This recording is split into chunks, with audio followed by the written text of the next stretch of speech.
एक बुढ़िया माई रोज मिट्टी के गणेश जी की पूजा करती थी।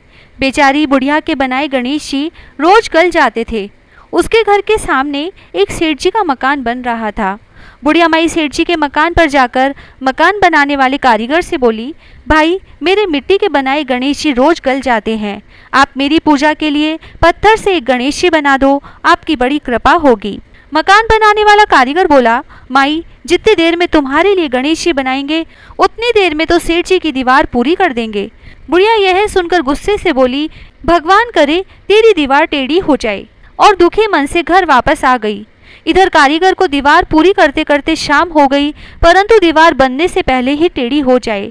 शाम को सेठ जी आए और पूछा कि आज कुछ काम नहीं किया। तब मकान बनाने वाले कारीगर ने बुढ़िया वाली बात बताई। तब सेठ जी बुढ़िया माई से जाकर बोले, माई तुम हमारी दीवार सीधी कर दो तो हम तुम्हें सोने के गणेश जी बनवा देंगे। गणेश जी ने यह सुनते ही सेठ जी की दीवार सीधी कर दी। सेठ जी ने बुढ़िया माई को पूजा के लिए सोने के गणेश जी बनवा दिए। गणेश जी को पाकर बुढ़िया माई बहुत प्रसन्न हुई। हे बिंदायक जी महाराज, जैसे सेठ जी की दीवार सीधी करी वैसे ही हमारे भी सब कार्य सीधे करना। कहता ने सुनता ने हुकारा भरता ने सारे परिवार की रक्षा करना। वैशाख मास में रोजाना सुनी जाने वाली एक बहुत ही सुंदर कथा। एक गांव में एक पति पत्नी रहते थे। वह लकड़ियां बेचकर अपना पेट भरते थे। पति जब भी लकड़ी काट कर लाता तो पत्नी उसमें से एक लकड़ी निकालकर अलग रख लेती। वैशाख का महीना आया, सब लोग वैशाख स्नान करने लगे तो पत्नी ने भी वैशाख स्नान किया। वह रोजाना वैशाख नहाती, आंवला पीपल सींचती, कहानी सुनती, पूजा करती। ऐसा करते करते एक महीना बीत गया। पत्नी ने सोचा वैशाख स्नान तो कर लिया, लेकिन उद्यापन कैसे करूं, ब्राह्मण भोज कैसे कराऊं। तब उसने पति के लकड़ियों के गट्ठर से रोजाना निकाली हुई एक एक लकड़ी का गट्ठर बनाया और भगवान का नाम लेकर नगर में बेचने निकली। वैशाख भगवान का नाम लेते ही सारी लकड़ियां चंदन की हो गई, सारा वातावरण महक गया। नगर में वह जहां से भी निकलती तो खुशबू फैल जाती। जब वह राजमहल से गुजर रही थी तो राजा को चंदन की खुशबू आई। राजा ने पूछवाया कि चंदन की खुशबू कहाँ से आ रही है, तो सैनिकों ने आकर बताया कि एक औरत चंदन की लकड़ियां बेच रही है। जब लकड़ियों की कीमत पूछवाई तो वह बोली, जितना आप चाहें दे दें, मुझे 5 ब्राह्मण जिमाने हैं, उनको जिमाऊं, इतना सामान चाहिए। राजा ने सैनिकों के साथ 5 ब्राह्मण जिम ले उतना सामान उसके घर भेज दिया। उसने घर जाकर दाल बाटी और चूरमा ब्राह्मणों को जिमाया, दक्षिणा दी और ब्राह्मणों का आशीर्वाद लिया। उधर उस दिन पति का लकड़ियों का गट्ठर बिका नहीं तो उसको देर हो गई। इधर ब्राह्मणों व भगवान के आशीर्वाद से उसकी झोपड़ी महल में बदल गई। रसोई में 36 पकवान तैयार हो गए। पति गट्ठर बेचकर आया तो उसे झोपड़ी दिखी नहीं।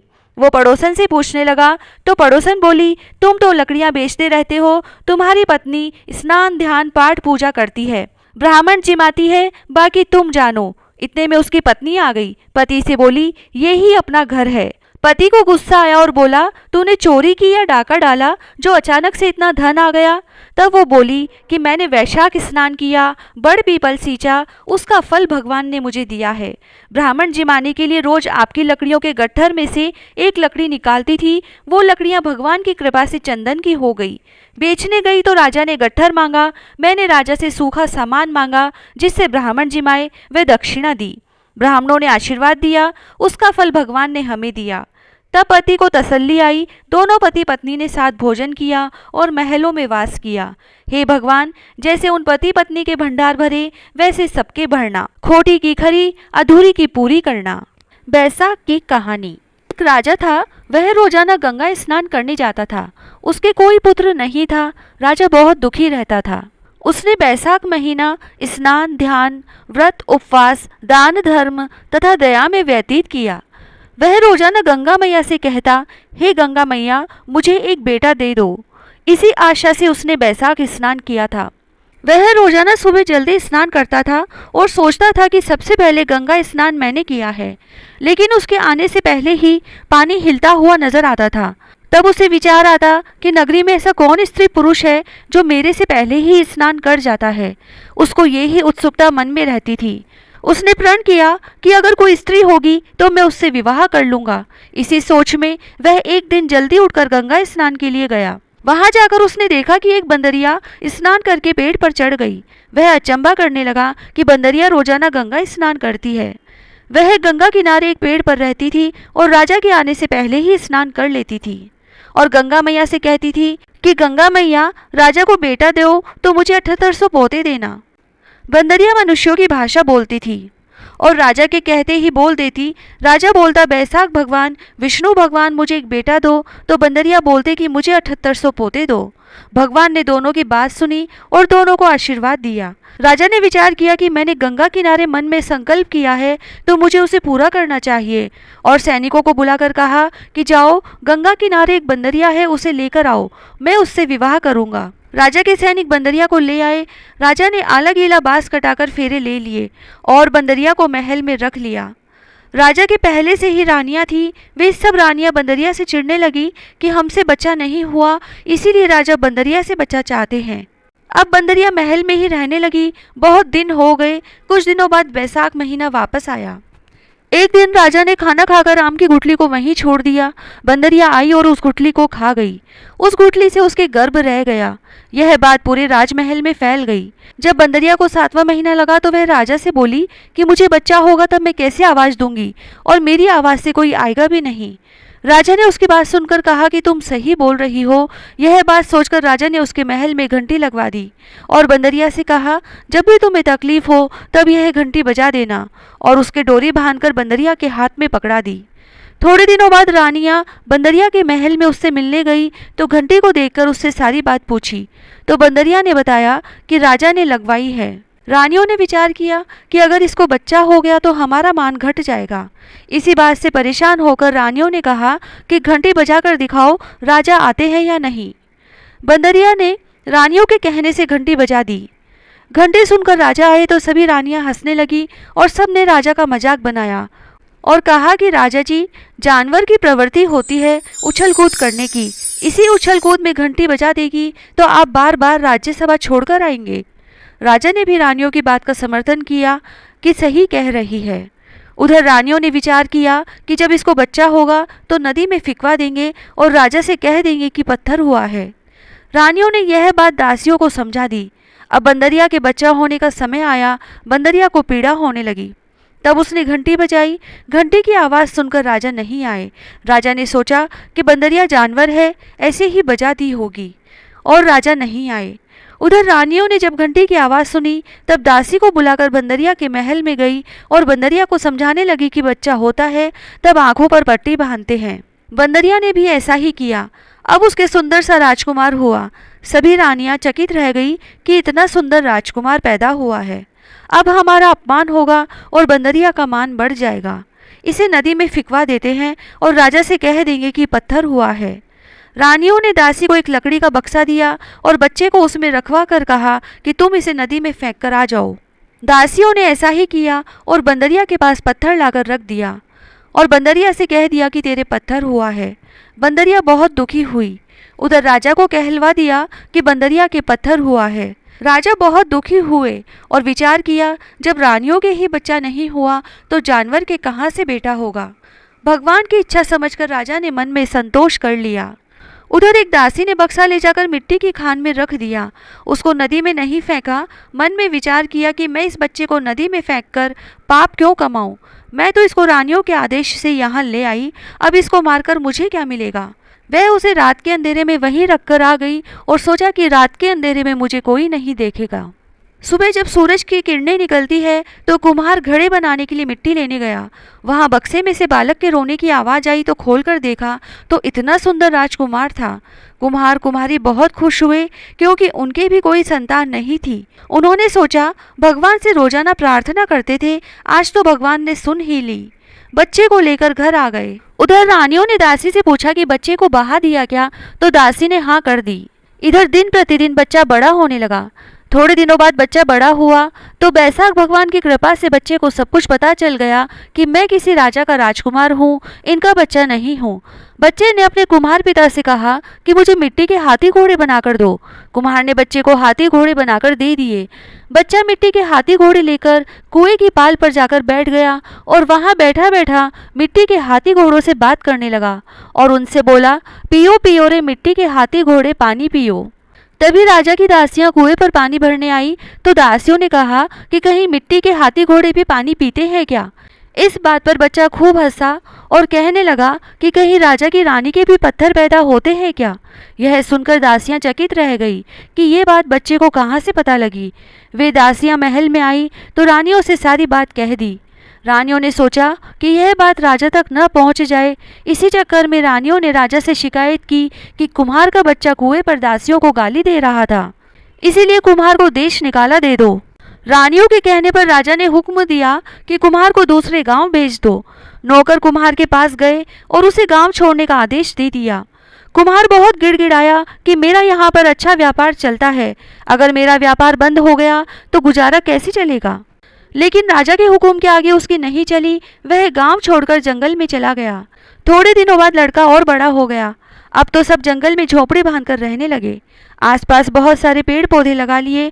घर के बाहर छाया हो गई। अब कुम्हार का बेटा एक पेड़ के नीचे बहुत सारे करवे पानी से भरकर बैठ जाता और जो भी कोई उधर से निकलता उसको पानी पिला देता। कुछ दिनों बाद चैत्र का महीना आया। गांव की लड़कियां गणगौर बनाने के लिए मिट्टी लेने कुम्हार के घर गई। दिन में तेज धूप थी तो उनको प्यास लगी। सबने कहा हमें पानी पिला दो, लेकिन कुम्हार के लड़के ने कहा पानी एक ही शर्त पर पिला सकता हूँ कि तुम सब लड़कियां मेरे चारों तरफ परिक्रमा लगाओ। सब लड़कियां कुम्हार के बेटे के साथ साथ परिक्रमा लगाती गई और पानी पीती गई और मिट्टी के घड़े लेकर घर आ गई। घर आते ही सब लड़कियों की तबीयत खराब हो गई। तब वैद्य जी को बुलाकर नब्ज दिखवाई तो वैद्य जी ने कहा कि सब लड़कियां गर्भवती है। सबके घर वाले चकित रह गए। सबने लड़कियों से पूछा तो कुम्हार के बेटे की सारी बात बताई। सब गांव वाले परेशान हो गए और सब उस कुम्हार के लड़के के पास गए। उन्होंने सारी बात कुम्हार से बताई। इसने सब लड़कियों से 7-7 फेरे लगवा लिए। अब हम सब लड़कियों की शादी तुम्हारे बेटे से करेंगे। कुम्हार ने कहा कि मेरे पास तो रहने को घर नहीं है, मैं इतनी सारी बहुओं को कैसे रखूंगा। सब लोग वापस राजा जी के पास गए और राजा जी से शिकायत करी। कुम्हार के बेटे ने सभी लड़कियों से फेरे ले लिए और अब कुम्हार के पास बहुएं रखने को घर नहीं है। अब हमारी बेटियों से शादी कौन करेगा। ऐसे हाल में हम बेटियों को कहाँ भेजेंगे। राजा ने सभी की बात सुनी और खुद कुम्हार के घर गए और उसको कहा कि मैं सबके लिए घर बनवा देता हूँ, सबको बहू बनाकर ले आओ। कुम्हार व राजकुमार राजी हो गए और हाँ भर दी। अब राजा ने जंगल में शहर बसा दिया, बहुत सारे घर बनाकर दिए और सबने अपनी बेटियों का विवाह धूमधाम से किया। थोड़े समय बाद कुम्हार की सभी बहुओं को बेटे हुए। अब कुम्हार बहुत खुश हुआ कि कहाँ तो मेरे बेटा ही नहीं था और कहाँ भगवान की कृपा से इतने सारे पोते हो गए। अब राजकुमार कहने लगा पिताजी आप दादा बन गए, इस खुशी में जग हेड़ा लगाएंगे। कुम्हार ने बात मान ली और पूरे गांव को न्योता दिया। राजा व रानियां नौकर चाकर सबको बुलाया और अपनी माँ बंदरिया को भी बुलाया। राजकुमार ने बंदरिया के लिए रथ भेजा, गहने वस्त्र भेजे कि बंदरिया यह सब पहनकर रथ में बैठकर गाजे बाजे से आए और उसका सिंहासन भी सबसे ऊंचा लगवाया। अब सब गांव वाले आ गए, राज परिवार भी पूरा आ गया और बंदरिया भी रथ में बैठकर आ गई। अब बंदरिया को सबसे ऊंचे आसन पर बिठाया। यह देखकर सभी रानियां क्रोधित हो गई कि हमारी इज्जत कम कैसे करी, हमको नीचा आसन दिया।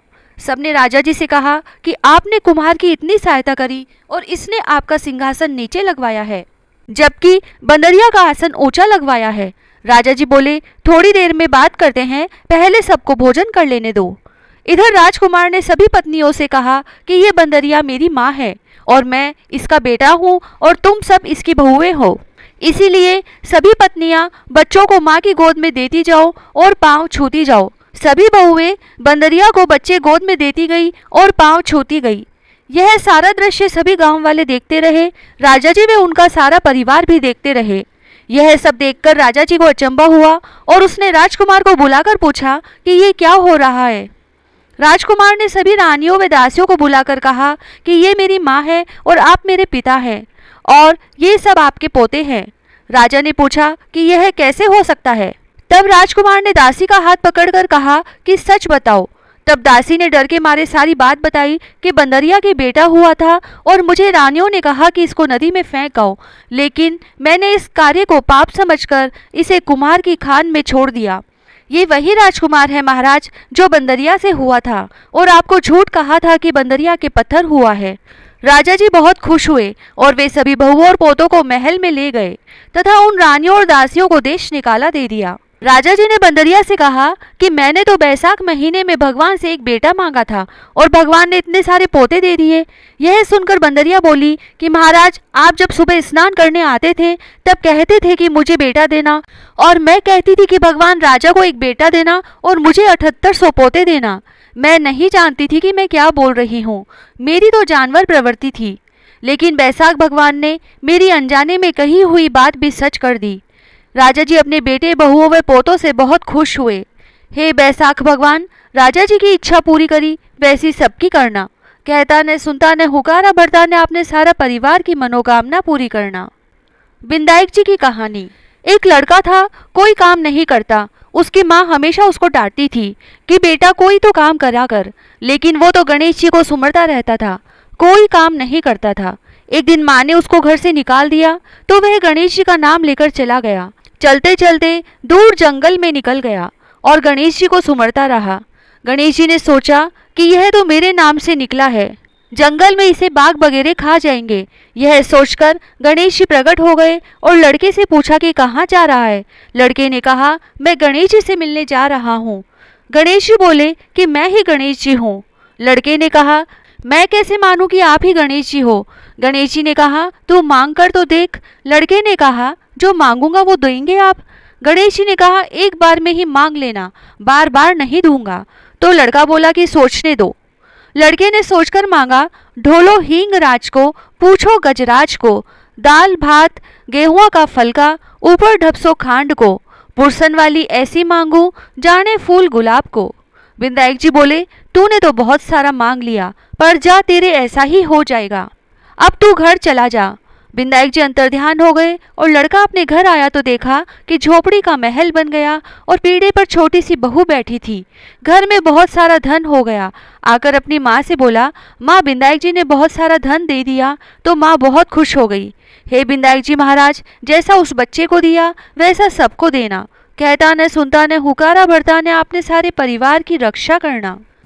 एक बार एक राजा के 2 रानियां और एक मुंह बोली बहन थी। सभी साथ साथ रहते थे। राजा अपनी मुंह बोली बहन की सारी बातें मानते थे, चाहे वह सही हो या गलत। बड़ी रानी बहुत ही धार्मिक प्रवृत्ति की थी। वह अत्यधिक व्रत उपवास किया करती थी।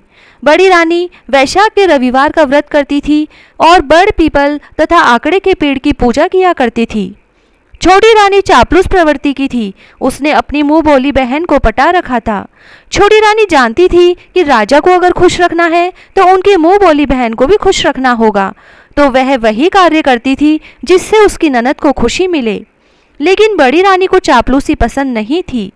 एक बार की बात है, जब वैशाख महीना आया तो बड़ी रानी ने वैशाखी रविवार का व्रत किया और बड़ पीपल आंकड़े की पूजा करने के लिए वह महल से बाहर चली गई। पूरे दिन घर से बाहर रही तो इधर छोटी रानी को भी बड़ी रानी के खिलाफ शिकायत करने का मौका मिल गया। छोटी रानी ने कहा कि देखो जीजी, बड़ी रानी मालूम नहीं क्या टोने टोटके करती है, पूरे दिन घर से बाहर रहती है, बड़ पीपल और आंकड़े की पूजा करती है। तब राजा की मुंह बोली बहन ने अपने भाई से कहा कि देखो भाई, बड़ी रानी पता नहीं क्या टोने टोटके करती है, आप नगर के सभी बड़ पीपल और आंकड़े के पेड़ कटवा दीजिए। भाभी पूरे समय महल से बाहर रहती है और बड़ पीपल और आंकड़े के पेड़ की पूजा करती रहती है। लोग देखेंगे तो क्या कहेंगे, और फिर हम तो राजकुल के वंशज हैं, हमें धन दौलत की क्या कमी है। तब राजा ने अपने सिपाहियों को बोलकर सारे बड़ पीपल और आंकड़े के पेड़ कटवा दिए। बड़ी रानी ने सुना तो उसे बहुत दुख हुआ, लेकिन छोटी रानी और ननद को बहुत खुशी हुई। इस तरह वैशाख महीने का दूसरा रविवार आया तो बड़ी रानी ने वैशाखी रविवार का व्रत किया और वह बड़ पीपल तथा आंकड़े के पेड़ की पूजा करने की सोचने लगी। तब उसने चूरमे के लड्डू बनाए। एक थाली में रोली, मोली, चावल, मेहंदी, काजल, कच्चा सूत, चुनरी, जल का लोटा तथा पूजा के सारे सामान और घी का दीपक लेकर महल से बाहर बड़ पीपल और आंकड़े की पूजा करने के लिए निकल पड़ी। पूरे नगर में उसे कहीं भी बड़ पीपल आंकड़े का पेड़ दिखाई नहीं दिया। तब वह भटकते भटकते घने जंगल में पहुंच गई। इधर उधर भटकने के बाद उसे बहुत देर बाद एक छोटा सा आंकड़े का पौधा दिखाई दिया जो पत्थरों में दबा हुआ था। शायद राजा की सिपाहियों की नज़र उस पर नहीं गई, इसीलिए वह बच गया। बड़ी रानी को बहुत खुशी हुई। उसने वहीं बैठकर आंकड़े के पौधे की पूजा की। उसने आकड़े के पौधे के पास एक छोटी सी तलाई बनाई और उसमें लोटे का जल सींच दिया। चूरमा बाटी का भोग लगाया, रोली चावल चढ़ाया, सूत बांधा, मेहंदी लगाई, काजल लगाया, चुनरी उड़ाई और घी का दीपक जलाया। फिर वहीं बैठकर बड़ी रानी ने कथा सुनी और राजा और प्रजा की खुशहाली की कामना की। फिर वह महल में आ गई। इस तरह समय बीतने लगा। राजा को शिकार खेलने का बहुत शौक था। एक दिन राजा सिपाहियों और मंत्रियों के साथ घोड़े पर बैठकर घने जंगल में पहुंच गया। ज्येष्ठ का महीना था, बहुत तेज गर्मी पड़ रही थी। राजा शिकार की तलाश में जंगल में पहुंच गया, लेकिन उसे कहीं शिकार दिखाई नहीं दिया। वह बहुत देर तक शिकार के लिए भटकते रहे। धीरे धीरे उन लोगों के पास खाने पीने का सामान भी खत्म हो गया। अब राजा को बहुत तेज पानी की प्यास लगी, साथ ही सभी मंत्रियों और सिपाहियों को भी भूख प्यास लगी थी। सभी गर्मी से बेहाल हो रहे थे। तब राजा ने अपने मंत्रियों को हुक्म दिया कि ऊंचे पेड़ पर चढ़कर देखो आसपास में कहीं जल का स्रोत है या नहीं। कोई तालाब, कुआं, बावड़ी मिल जाए तो पानी पीकर प्यास बुझाई जाए। तब मंत्री ने पेड़ पर चढ़कर देखा तो उसे कुछ दूरी पर पक्षी उड़ते हुए दिखाई दिए। तो उसने कहा, महाराज, यहाँ से कुछ दूर पक्षी उड़ रहे हैं, शायद वहाँ हमें कुछ मिल सकता है, हमें वहीं चलना चाहिए। तब राजा अपने सिपाहियों और मंत्रियों के साथ उस स्थान पर पहुंचा। वहां उन्होंने देखा कि बहुत बड़ी तलाई थी जिसमें पानी भरा हुआ था और एक आकड़े का पेड़ था। रानी ने वहां छोटी सी तलाई बनाकर पानी सींचा था। वही तलाई आज बहुत बड़े तालाब में बदल चुकी थी। राजा ने सबके साथ पानी पिया, प्यास बुझाई और घोड़ों को भी पानी पिलाया। तभी राजा ने देखा कि आकड़े के पत्ते पर चूरमा बाटी रखे हैं। ऐसा देखकर राजा और सभी सिपाही बहुत खुश हुए। फिर राजा ने चूरमा बाटी खुद भी खाया और अपने सभी साथियों को भी खिलाया, घोड़ों को भी खिलाया। सब ने भर पेट चूरमा बाटी खा लिया, लेकिन फिर भी चूरमा बाटी खत्म ही नहीं हुआ। राजा के साथ सभी मंत्रियों और सिपाहियों को भी बहुत आश्चर्य हुआ। थोड़ी देर आराम करने के बाद संध्या के समय राजा महल में आ गए। राजा ने महल में आते ही अपनी दोनों रानियों से पूछा कि तुम दोनों में से किसने मेरी और प्रजा की सलामती के लिए व्रत किया था और आकड़े के पेड़ की पूजा करी थी। तो छोटी रानी ने मना कर दिया, लेकिन बड़ी रानी बोली कि महाराज, मैं हर साल वैशाखी रविवार का व्रत करती हूँ और बड़, पीपल और आकड़े की पूजा करती हूँ, लेकिन इस बार आपने ननद और छोटी रानी के कहने में आकर सारे पेड़ कटवा दिए। तब मुझे घने जंगल में एक छोटा सा आकड़े का पेड़ दिखाई दिया, तो मैंने वहीं बैठकर पूजा की और सुहाग की सलामती और प्रजा की खुशहाली के लिए दुआ मांगी थी। तब राजा ने अपनी गलती मानते हुए अपनी बहन को उसके ससुराल भिजवा दिया और छोटी रानी से कहा, तुम्हें भी बड़ी रानी से कुछ सीखना चाहिए। उस दिन छोटी रानी भी अपनी गलतियों को समझ रही थी और उसे भी अक्ल आ गई थी। तब राजा ने पूरी नगरी में ढिंढोरा पिटवा दिया कि वैशाख के रविवार का व्रत करें, बड़, पीपल और आकड़े के पेड़ की पूजा करें। हे वैशाख देवता, जैसे बड़ी रानी पर टूटे वैसे सब पर टूटना, कहता न सुनता न हुकारा भरता न, सबकी मनोकामना पूरी करना। तुलसी माता को सींचने की एक बहुत ही सुंदर कहानी। एक परिवार में ननद भाभी रहती थी। ननद अभी कंवारी थी। वह तुलसी की बड़ी सेवा किया करती थी। वह तुलसी माता को प्रतिदिन नियम से सींचा करती थी और अपना बहुत सा समय तुलसी माता की सेवा में व्यतीत करती थी। पर भाभी को यह सब फूटी आंख नहीं सुहाता था। कभी कभी तो वह गुस्से में कहती, जब तेरा विवाह होगा तो बारातियों को तुलसी ही खाने को दूंगी तथा तुलसी ही तेरे दहेज में दूंगी। और जब समय आने पर ननद की शादी हुई, भाभी ने सच में ऐसा ही किया। भाभी ने बारातियों के सामने तुलसी का गमला फोड़कर रख दिया, लेकिन तुलसी माता की कृपा से वह गमला स्वादिष्ट व्यंजनों में बदल गया। जब ननद शादी के लिए तैयार होने लगी तो गहनों के बदले भाभी ने ननद को तुलसी की मंजरी पहना दी, तो वह सोने के आभूषणों में बदल गई। वस्त्रों के स्थान पर तुलसी का जनेऊ रख दिया तो वह रेशमी वस्त्रों में बदल गया। दहेज में भी उसकी भाभी ने उसे तुलसी के गमले, तुलसी की मंजरी ही दी, लेकिन वह सब दहेज के बहुत ही सुंदर सामानों में बदल गई। ससुराल में उसके दहेज आदि के बारे में बहुत ही बड़ाई हुई। इस पर भाभी को बड़ा आश्चर्य हुआ और उसे तुलसी जी की पूजा का महत्व समझ में आ गया। भाभी की एक लड़की थी। वह अपनी लड़की से कहती कि तू भी अपनी बुआ की तरह तुलसी की सेवा किया कर, तुझे भी बुआ की तरह फल मिलेगा। पर वह लड़की भी अपनी माँ के जैसी थी। उसका मन भी तुलसी की सेवा में नहीं लगता था। और जब उस लड़की के विवाह का समय आया तो भाभी ने सोचा कि जैसा व्यवहार मैंने अपनी ननद से किया उसी के कारण उसे इतनी इज्जत मिली, तो क्यों न मैं अपनी बेटी के साथ भी वैसा ही व्यवहार करूं। तो उसने बारातियों के सामने तुलसी का गमला फोड़कर रख दिया, लेकिन इस बार मिट्टी मिट्टी ही रही, गमला गमला ही रहा। मंजरी व पत्ते भी अपने ही रूप में रहे तथा जनेऊ जनेऊ ही रहा। सभी बाराती भाभी की बुराई करने लगे। ससुराल में सभी लड़की की बुराई कर रहे थे, तो भाभी को अपनी ननद पर बहुत गुस्सा आया। भाभी अपनी ननद को कभी घर नहीं बुलाती थी, तो एक दिन भाई ने सोचा क्यों न मैं ही बहन से मिलाऊं। उसने अपनी इच्छा पत्नी को बताई तथा सौगात ले जाने के लिए कुछ मांगा। तब भाभी ने पहले तो मना कर दिया, फिर थैले में ज्वार भरकर कहा और तो कुछ है नहीं, यही ले जाओ। तब भाई दुखी मन से वहां से चल दिया और सोचा भला बहन के घर भी कोई ज्वार लेकर आता है। बहन के नगर के समीप पहुंचकर उसने एक गौशाला में गाय के सामने ज्वार का थैला पलट दिया। तब वहां के गौपालक ने कहा, अरे भाई, ये सोना मोती गाय के आगे क्यों डाल रहे हो। तब भाई ने जल्दी से नीचे देखा तो सारी बात उस गौपालक को बताई तथा सोना मोती लेकर प्रसन्न मन से बहन के घर गया। बहन अपने भाई को देखकर बड़ी ही खुश हुई और भाई की बहुत आव भगत की। भाई को दुखी देखकर जब बहन ने कारण पूछा तो भाई ने सारी बातें बता दी। तब बहन ने कहा कि भाई, भाभी से कहना कि वह तुलसी की सेवा किया करे, तो तुलसी माता जरूर हमारे परिवार पर कृपा करेगी। ऐसा सुनकर भाई खुशी खुशी अपनी बहन के घर से चल दिया तथा पत्नी को घर जाकर सारी बातें बताई। आखिरकार भाभी भी तुलसी माता की सेवा बहुत ही मन से करने लगी और समय बीतने के साथ तुलसी माता की कृपा भाभी के परिवार पर भी हुई। हे तुलसी माता, जैसा ननद के साथ किया वैसा सबके साथ करना, जैसा भाभी की बेटी के साथ किया वैसा किसी के साथ न करना। कहता न सुनता न हुकारा भरता न सारे परिवार को खुश रखना। बरकत देवता की कहानी। एक गांव में एक साहूकार परिवार था। साहूकार पति पत्नी बड़े ही धार्मिक प्रवृत्ति के थे और उनके 5 बेटा बहू थे। उनके परिवार में कई पीढ़ियों तक किसी को भी बेटी नहीं हुई थी, और जब उनके 5वें बेटे के बहू को बेटी हुई तो उस पूरे परिवार की खुशी का ठिकाना नहीं रहा। उन्होंने बहुत खुशियां मनाई और पूरे गांव में लड्डू बांटे। इससे पूरे गांव को बड़ा आश्चर्य हुआ। वे कहने लगे कि बेटे के जन्म की खुशी तो हर कोई मनाता है, पर बेटी के जन्म की खुशी भी कोई इस तरह मनाता है क्या। तब उस गांव के मुखिया ने कहा कि हम सभी को तो साहूकार परिवार से सीख लेनी चाहिए। साहूकार परिवार के लिए उनकी बेटी किसी रत्न से कम नहीं थी, इसीलिए परिवार वालों ने उसका नाम रत्नावती रखा। रत्नावती का पूरा परिवार बहुत ही लाड़ चाव से पालन पोषण कर रहा था। उसकी हर इच्छा को सबसे पहले पूरा किया जाता था। रत्नावती भी अपने परिवार की तरह ही बहुत ही धार्मिक प्रवृत्ति की थी। जब वह बड़ी हुई तो अपने दादी के साथ रोजाना मंदिर जाने लगी।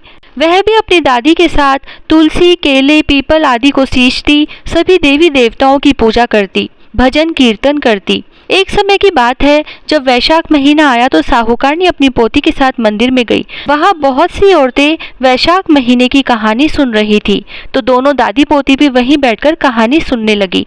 अब वह रोज जाकर मंदिर बैठ जाती और कहानियाँ सुनती। एक दिन कहानी सुनाने वाली ने कहा कि मैं आज आप सबको बरकत की कहानी सुना रही हूँ। इस कहानी को सुनने के लिए 7 दिन व्रत रखें और लगातार रोजाना कहानी सुनने के बाद उद्यापन के लिए विष्णु भगवान के मंदिर में बरकत की कथा का उद्यापन करें। इससे उनके घर में कभी भी धन धान्य की कमी नहीं होगी और घर में हमेशा अन्न धन के भंडार भरे रहेंगे तथा परिवार के पुरुष तथा महिलाओं के हाथों में हमेशा बरकत बनी रहेगी। तब साहूकारनी ने भी 7 दिन तक कहानी सुनकर व्रत करने का निश्चय किया और रोजाना कहानी सुनने लगी। 7 दिन के बाद साहूकारनी ने बरकत की कथा का उद्यापन कर दिया। रत्नावती अभी बहुत छोटी थी, तो साहूकारनी ने उसकी तरफ ध्यान नहीं दिया कि उसे भी उद्यापन करवाना है।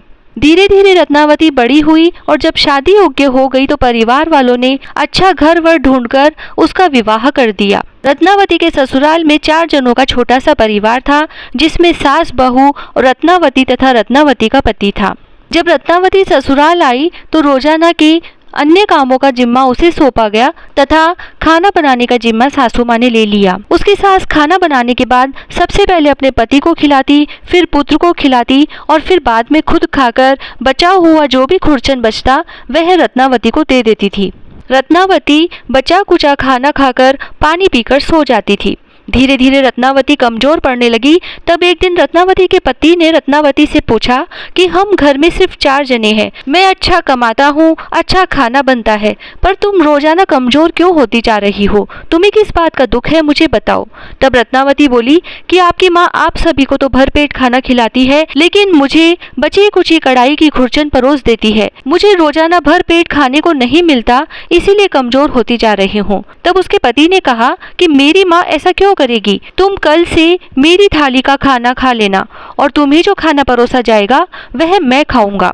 दूसरे दिन से रत्नावती का पति कोई न कोई बहाना लेकर अपने खाने की थाली को कमरे में रखकर रत्नावती को खिला देता तथा उसे जो खाना परोसा जाता वह खुद खा लेता।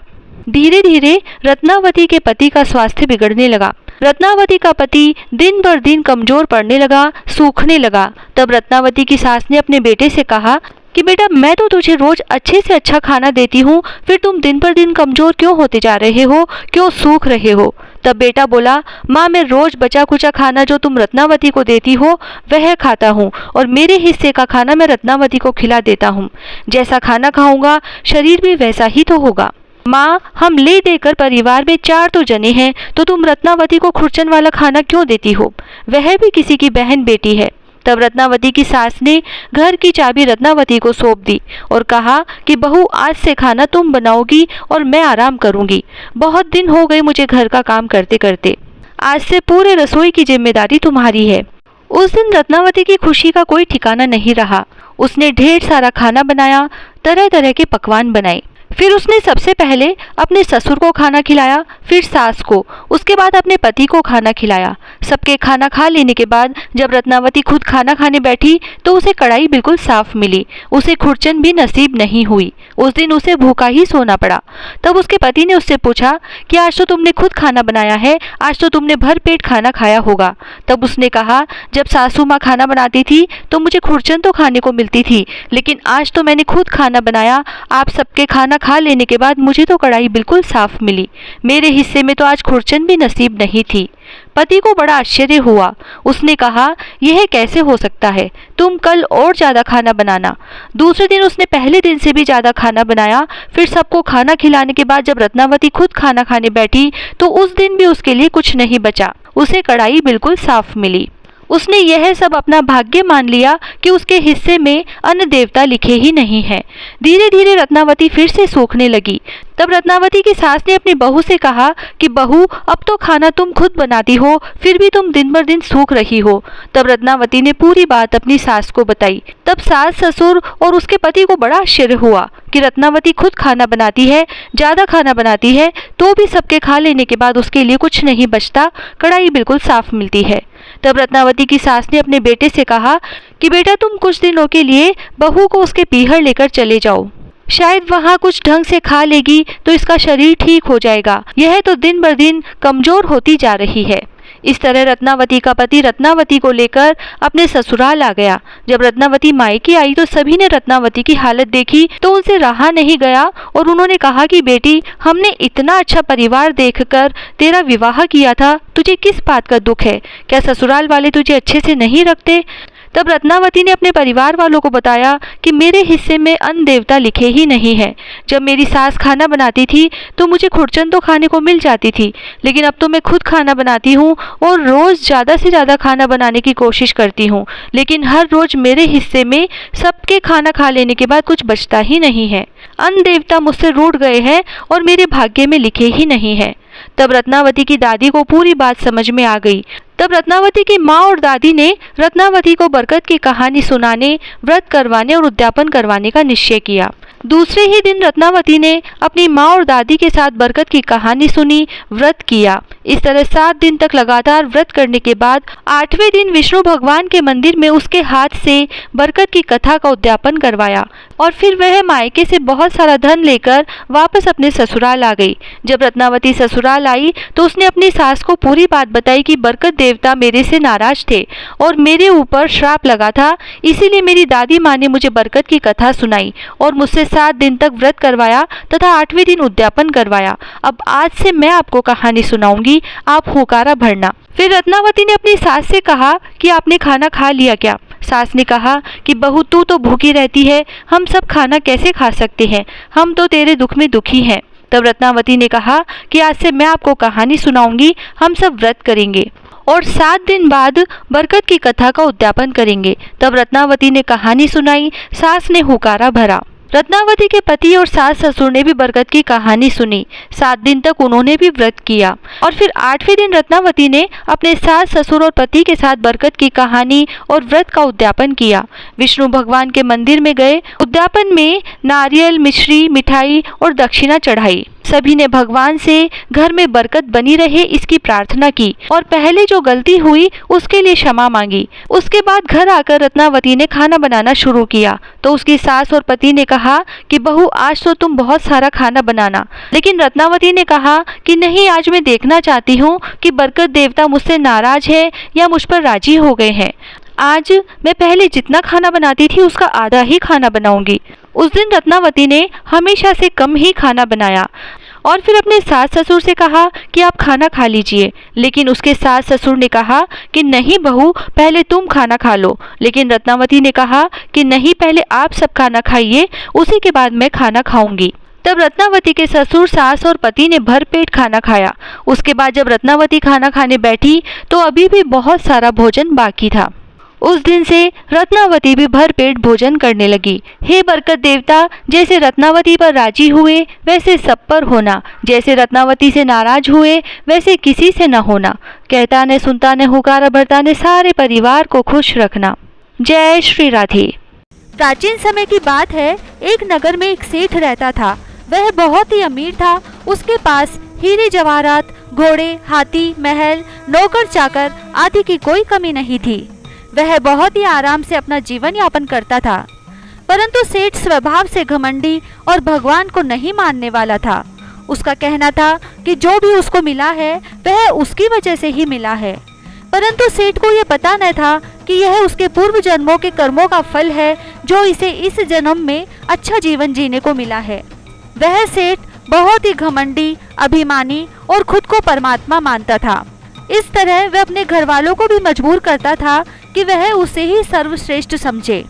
समय के साथ सेठ के 2 पुत्रियों का जन्म हुआ। दोनों जुड़वा थी। दोनों एक साथ बड़ी होने लगी।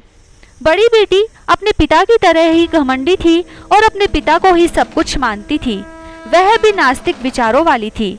और जो छोटी बेटी थी वह अपने पिता से और बहन से बिल्कुल अलग थी। वह बहुत ही शांत स्वभाव की थी, भगवान को मानने वाली थी और अपने अच्छे कर्मों को करती रहती थी। किसी से कुछ भी शिकायत नहीं करती थी। इस तरह से दोनों बेटियां बड़ी होने लगी। एक दिन सेठ ने अपनी दोनों बेटियों को अपने पास बुलाया और उन दोनों से पूछने लगा कि तुम्हें यहाँ पर कोई कमी तो नहीं है, तुम दोनों मेरे महल में खुश हो ना। तब दोनों लड़कियों ने कहा, जी पिताजी, हम दोनों बहुत खुश हैं। सेठ ने सोचा यही सही मौका है कि जब उसे अपनी बड़ाई सुनने को मिल सकती है। उसने दोनों लड़कियों से पूछा, अच्छा तो तुम यह बात बताओ कि जो तुम्हें यह सब मिल रहा है, आराम का जीवन, सुख सुविधा, नौकर चाकर, जो भी मेरे पास है वो तुम दोनों भोग रही हो, तो यह बताओ कि तुम्हें यह सब कहाँ से मिलता है और तुम किसके भाग्य का खाती हो। यह सुनकर बड़ी बेटी झट से बोली, पिताजी, मैं तो आपके भाग्य का खाती हूँ। आपकी वजह से ही मुझे यह सब कुछ मिला है और यह आराम का जीवन मैं जी रही हूँ। अपनी बड़ी बेटी के मुंह से इतनी प्रशंसा सुनकर वह खुशी से फूला न समाया। अब बारी थी छोटी बेटी की। तब उसने छोटी बेटी की तरफ मुंह करके यही प्रश्न पूछा कि तुम बताओ कि तुम किसके भाग्य का खाती हो। छोटी बेटी ने कहा, पिताजी, मैं अपने भाग्य का खाती हूँ। जो भी मुझे सुख मिलता है मेरे भाग्य के अनुसार ही मिलता है। मेरे कर्मों की वजह से यह सब कुछ मुझे मिलता है। जो भी मेरे साथ हो, चाहे अच्छा हो या बुरा हो, वह मेरे भाग्य से ही मिलेगा। यह बात सुनकर सेठ को गुस्सा आ गया। सोचा इसे सबक सिखाना ही होगा। इस तरह घमंडी सेठ ने अपनी पुत्री को सबक सिखाने का सोचा और अपनी दोनों पुत्रियों का विवाह निश्चित करने का प्रण लिया।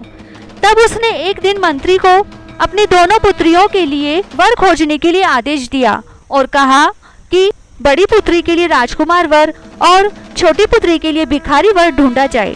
सेठ के आदेश के अनुसार बड़ी पुत्री के लिए राजकुमार और छोटी पुत्री के लिए भिखारी वर ढूंढकर उनका विवाह कर दिया।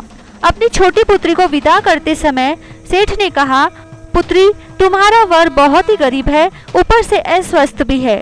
बेटी ने इस पर कहा, पिताजी, मेरे भाग्य में जो था वह मुझे मिला।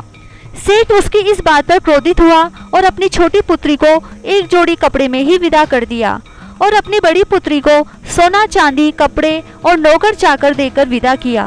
दोनों पुत्रियां अपने पिता के घर से विदा होकर अपने ससुराल चली गई। बड़ी पुत्री स्वभाव से घमंडी थी, इसीलिए जब भी उसके घर में चींटियों का झुंड आता वह उसे मरवा देती, और छोटी पुत्री का स्वभाव शुरू से ही सरल होने के कारण उसके घर में जब भी चींटियां आती वह अपने भोजन में से आधा हिस्सा बूरा और चीनी मिलाकर उनके बिल के पास रखती और बैठकर कीड़ी नगरी की कहानी कहती। तो धीरे धीरे छोटी बेटी के घर में धन बढ़ने लगा। उसके पति की काया कंचन जैसी हो गई। उसके घर में लक्ष्मी जी के साथ कुबेर जी का भी वास होने लगा। उसका पति दिन दुना रात चौगुनी तरक्की करने लगा। कुछ ही महीनों में उसका पति सेठ कहलाने लगा। इधर बड़ी बेटी को चींटी मारने का श्राप लग गया और उसके पति को कोढ़ निकल आया। वह भी बीमार रहने लगी। उसके घर का धन वैभव सब धीरे धीरे समाप्त होने लगा। उसके सास ससुर बहू को अपशगुन मानने लगे। इधर सेठ सोच रहा था कि अब तो छोटी बेटी को सब समझ आ गया होगा, अब तो मेरा जरूर गुणगान करेगी। यह सोचकर अपने आदमियों को दोनों बेटियों को बुलाने के लिए भेजा। दोनों बेटियां अपने पिता के घर आई।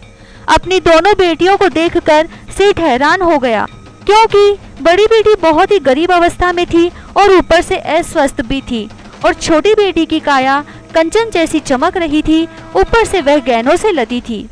अब सेठ को समझ में आ गया कि सब अपने अपने भाग्य से और अपने बीते कर्मों के फल का खाते हैं, और उसने अपनी छोटी बेटी से माफी मांगी। इस प्रकार आप जब भी चींटियां देखें तो छोटी बेटी की तरह मीठी रोटी का चूरमा या आटे में शक्कर मिलाकर डालें। चींटी की कहानी सुने, कीड़ी नगरी की कहानी सुने। ऐसा 7 दिनों तक लगातार करने से आपके घर में लक्ष्मी जी के साथ कुबेर जी का भी वास होगा। जय श्री राधे।